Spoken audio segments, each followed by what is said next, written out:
Hello दोस्तों, मैं आनंद मिश्रा आप सभी लोगों का आपके अपने यूट्यूब चैनल स्मार्ट स्टडी 360 पर स्वागत करता हूं। और हम आज आपके लिए लेके आए हैं। पहले तो हम मैथ का चैप्टर चलाए थे जिसमें नंबर सिस्टम हम लोग पढ़ रहे हैं, और हम आज होली के दिन से आज हम शुरुआत कर दिए हैं रीजनिंग का। और रीजनिंग में हम पहला पार्ट ये लेके चल रहे हैं, कोडिंग डिकोडिंग, जिससे लगभग 2 से 3 क्वेश्चन प्रत्येक एग्जामों में पूछे जाते हैं। और एग्ज़ाम चाहे जो भी हो, जहाँ पर रीजनिंग आती है वहाँ कोडिंग डिकोडिंग का चैप्टर जरूर ही पूछा जाता है। उससे रिलेटेड 2 से 3 क्वेश्चन आपको ज़रूर देखने को मिलते हैं। तो हम कोशिश ये करते हैं कि इसको हम 14 टाइपों में इसको हम समेट के रखते हैं, 14 टाइपों में इसको हम ख़त्म करते हैं कि हम 14 टाइप ये ऐसे टाइप हैं जिससे रिलेटेड आजकल सवाल पूछे जा रहे हैं। तो हम उन्हीं टॉपिक को हम लेकर आए हैं और आप सभी लोगों के सामने। तो आज हम स्टार्ट करते हैं कोडिंग डिकोडिंग, जो कि रीजनिंग का ही चैप्टर है और बड़ा ही मोस्ट इम्पॉर्टेंट चैप्टर है और इंटरेस्टिंग भी है कि हम अल्फ़ाबेटिकल आर्डर को हम कैसे किसी भी अल्फ़ाबेट को हम याद करते हैं, या उसके अपोजिट क्रम को, या उसके नंबर को, आंकिक मान को, तो हम इसको डिकोड कैसे करते हैं। तो आइए देर न करते हुए हम लोग देखते हैं। आपके सामने कुछ अल्फ़ाबेट लिखे हुए हैं जो कि ए से लेकर जेड तक है। तो इनके हमें आंकिक मानों को याद करना होता है और हम इनके अपोजिट मानों को याद करना होता है और आंकिक मानों को याद करना होता है। तो आइए देखते हैं सबसे पहले इनके आंकिक मानों को हम। तो आप सबके सामने यहाँ लिखा हुआ है ए से लेकर जेड तक सभी आंकिक मान दिए गए हैं, लेकिन बात ये आती है कि हम इसको कैसे आसानी से हम याद करें। तो आइए देखते हैं। इसको हम आसानी से याद करने का एक तरीका ये अपना सकते हैं। पहली बात तो जब हम इसको 6, 7, 8 बार हम इसको देखते हैं, इसको हम या सुनते हैं या देखते हैं, तो हमें वो चीज़ें याद होती जाती है, हमारे माइंड में अपने आप डेवलप होता जाता है। तो जितने हम इससे रिलेटेड सवालों को करेंगे तो हम ये कभी भूलेंगे नहीं। लेकिन फिर भी अपनी सुविधा के लिए हमें एक चीज़ ये याद करनी पड़ती है कि आप लोगों ने सुना होगा EJOTY, इसको बोलते हैं इजोटी। ये क्रम हम याद करते हैं कैसे? 5, 10, 15, 20 और 25। ये क्रम हम याद रखते हैं जिससे हम किसी भी अल्फ़ाबेट पे हम मतलब जल्दी से जल्दी पहुंच बना सकते हैं। जैसे हमें अगर टी दिखाई, अगर हमें यस पूछा तो हमें एक चीज़ पता है, टी की वैल्यू हमें पता है, याद है, टी फॉर 20। हम उसके बाद की बात करेंगे, यस क्या है 19, यस क्या है 19। और उसके बाद अगर 20, अगर कहीं 5 तक तो वैसे अल्फ़ाबेटिकल आर्डर हमें याद ही होता है। और उसके बाद हमें कहीं से भी पूछ लिया जाए तो हम इसके तहत हम वहाँ पहुँच उसके आगे पीछे अल्फ़ाबेट को हम सेट करके याद कर सकते हैं। तो अब रही ये आंकिक मानों की बात। अब चलते हैं आगे, इसके अपोजिट क्रम को कैसे याद किया जाए। सबसे इम्पोर्टेंट बात यह है इसके अपोजिट क्रम को याद करना। जैसे आप लोगों के सामने दिख रहा होगा, सबका अपोजिट क्रम हमने लिख दिया है। अब इसको याद कैसे किया जाए, तो सबसे पहले हम एक लिख देते हैं, क्या ट्रिक समझ लीजिए या कुछ भी। उफ लव बाई GT, ये हमें सेकेंड से याद होना। देखो ये बहुत ही आसानी तरीके से हम याद कर सकते हैं। जैसे U का उल्टा क्या होता है? U का उल्टा होता है आपका F, और F का उल्टा U, ये अपोजिट होता है। फिर हम देखते हैं L का उल्टा O, O का उल्टा L, V का उल्टा E और E का उल्टा B, विपरीत अगर पूछे तो। और B का विपरीत Y, Y का विपरीत B। उसके बाद यहाँ देखते हैं G का विपरीत T, T का विपरीत G। तो हम इसको ऐसे आसान तरीके से याद कर सकते हैं। और फिर देखते हैं जैसे MN हुआ, इसको याद करना बहुत ही आसान है। MN, LO, KP या P के मूवी आई थी उस पर हम याद कर सकते हैं, KP, JQ, फिर RI, फिर SH, फिर GT रोड का नाम आपने सुना होगा। फिर क्या है FU ऐसे करके याद कर सकते हो, EV, ठीक। उसके बाद ड्यू बीते हो DW, ठीक। और उसके बाद CX, बाई, ठीक है, BY, ZA। तो हम इसको आसान तरीके से याद कर सकते हैं। अब इसकी ज़रूरत कब पड़ती है, जब हमें किसी भी चीज़ को डिकोड करना होता है। कोई अल्फ़ाबेट दिया जाता है कि इसका संबंध ये है तो उसके अगला वाला अल्फ़ाबेट का संबंध क्या होगा। तो हम इससे रिलेटेड कुछ सवालों को भी हम सॉल्व करेंगे आगे चलकर। तो लेकिन ये हमें अल्फ़ाबेटिकल ऑर्डर याद होना ज़रूरी होता है, जिससे हम सवालों को बेहतर ढंग से और आसानी से कर सकें। और फिर मैंने एक बार आपको बता दे रहा हूँ कि ये सिर्फ मतलब कोई एक बेसिकली ये सभी के लिए है, सभी एग्ज़ामों के लिए है और सभी एग्ज़ामों के लिए बहुत ही इम्पॉर्टेंट चैप्टर है। आज के बाद आप लोग भूलना बंद कर देंगे और उसके बाद कोई भी कोडिंग रिकॉर्डिंग के सवाल आ जाएगी। अगर आपको जितना बताया जा रहा है उतना याद कर लोगे तो आप उसको बेहतरीन ढंग से आसानी से उसको सॉल्व कर सकते हो। सॉल्व तो सभी सवाल हो जाते हैं, लेकिन हम उसको कितनी जल्दी हम उसको सॉल्व करते हैं ये मैटर करता है, क्योंकि एग्ज़ाम में बहुत कम समय रहता है और इतनी जल्दी हम इसको सॉल्व कर लेते हैं, हम आगे वाले प्रश्न पर पहुंच जाते हैं। तो आइए देखते हैं कुछ सवाल, इससे रिलेटेड कुछ सवालें हैं तो उसको हम देखते हैं। आशा करते हैं ये सब आपको याद हो गया होगा। तो इसके 14 टाइप हैं, जैसा हमने आपको बताया है 14 टाइप है। हम एक एक टाइप लेके चलेंगे और एक एक टाइप की 2 से 3 सवाल हम करवाएंगे, जिससे हम आगे बढ़ेंगे। फिर तो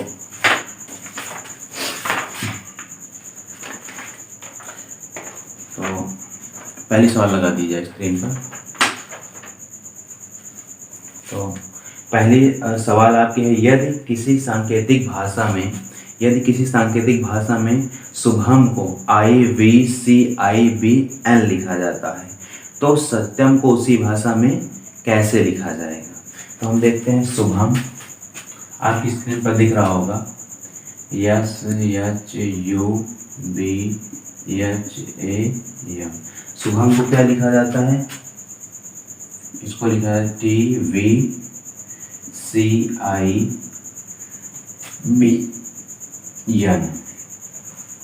तो उसी भाषा में सत्यम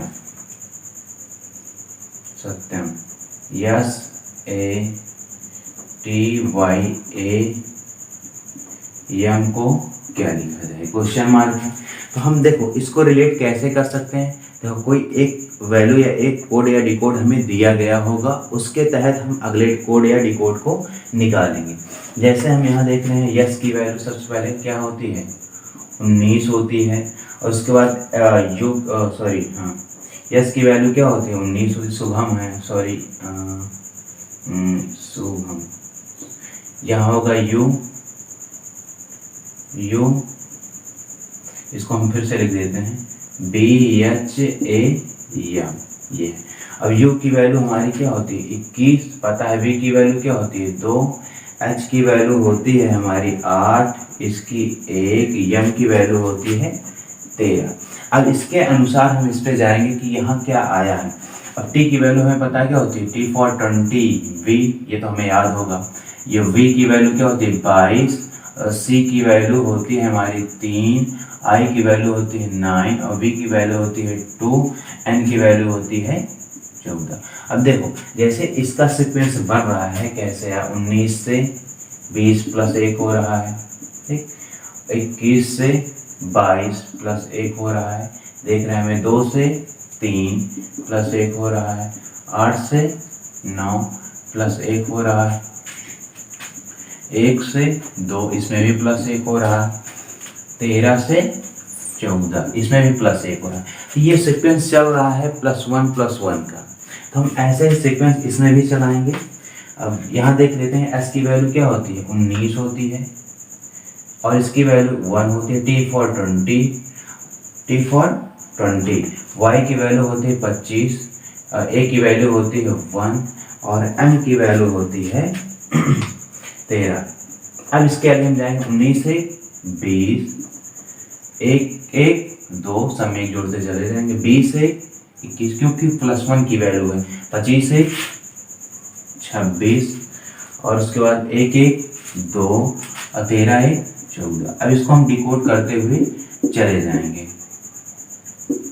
देखो 20 किसकी वैल्यू होती है, T for 20, इसकी वैल्यू हो गई। अब देखो 2 किसकी वैल्यू है, B की, उसके बाद U है 21 की और Z है 26 की, B है 2 की, और उसके बाद N है 14 की। हम इसको आसानी तरीके से इसको +1 सब में करके इसको हम सॉल्व कर सकते हैं। तो उसका हम सीक्वेंस ये बन रहा है सबका +1, तो आपका आंसर ये हो जाएगा। आपकी स्क्रीन पर 4 ऑप्शन दिख रहे हैं, जिसमें से आपका 4 वाला ऑप्शन आपका सही है, चौथा वाला। तो उम्मीद करते हैं आपको समझ में आ गया होगा। ऐसे ही रिलेटेड एक सवाल और हम लेते हैं,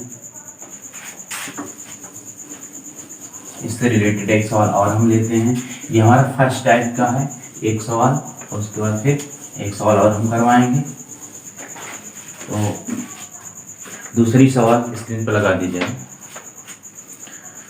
तो दूसरी सवाल हम देख रहे हैं, आपकी स्क्रीन पर दिख रहा होगा, यदि किसी सांकेतिक भाषा में पेरेंट्स को RCTGPVU लिखा जाता है तो चिल्ड्रेन को उसी भाषा में क्या लिखा जाएगा। तो आइए इसको हम सॉल्व करते हैं। पेरेंट्स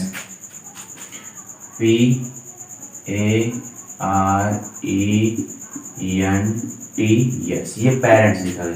पेरेंट्स को क्या लिखा जा रहा है, RCTGPVU।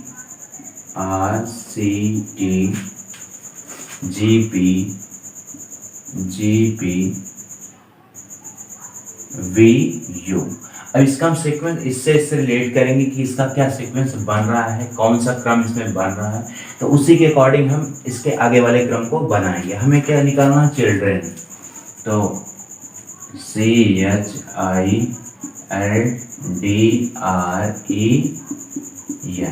तो हम सबसे पहले इसको देखो कि रिलेट कर पा रहे हैं कि नहीं कर पा रहे हैं। अब देखो यहाँ पर क्या सीक्वेंस हुआ है। P से हुआ क्या, P से R हुआ, PQR, इसमें +2 की बढ़ोतरी हुई। फिर A से क्या हुआ, ABC, इसमें भी +2 की वृद्धि हुई। फिर R के बाद ST, इसमें भी +2 की वृद्धि हो रही। देखो जरूरी नहीं है कि सबका हम अंकित मान लिखेंगे, ठीक है। हमें यह है कि क्वेश्चन को हम जल्दी से जल्दी कैसे कर सकते हैं। एक बार को हमने अंकित मान लिख दिया, तो देखिए पेपर में जाओगे, एग्जाम देने जाओगे तो वहाँ हर बार अंकित मानों को लिखना क्या होगा, टाइम वेस्ट होगा। लेकिन हम इसको ऐसे कर सकते हैं कि इसमें +2 का सीक्वेंस बन रहा है। फिर ई में देखते हैं, EFG, इसमें +2 का सीक्वेंस बन रहा है।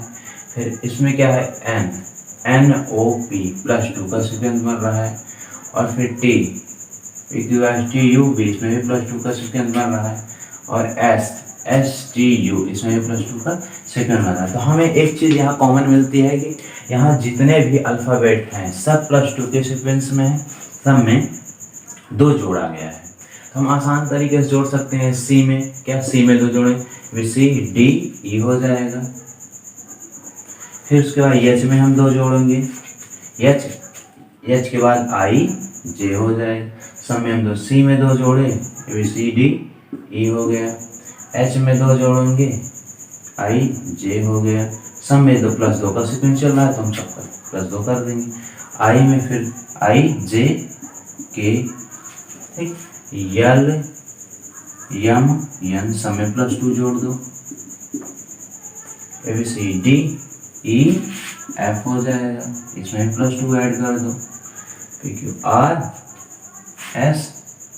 हो जाएगा, +2 ऐड कर दो। EFG, इसमें भी +2 ऐड कर दो। MNOP,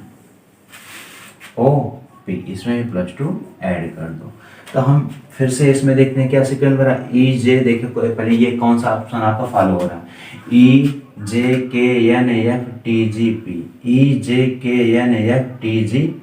इसमें हमारा चौथा वाला ऑप्शन फॉलो हो रहा है, तो हमारा चौथा वाला ऑप्शन सही हो जाएगा। तो उम्मीद करते हैं आप सभी लोगों को समझ में आ गया होगा कि अब इसके जब हम कॉन्सेप्ट को समझ लेते हैं तो हम नंबरों को कैसे कोड करना है, कैसे डिकोड करना है, हम आसान तरीके से जान सकते हैं। तो आशा करते हैं आप सभी लोगों को ये पहला टाइप हमारा था जो कि समझ में आ चुका होगा।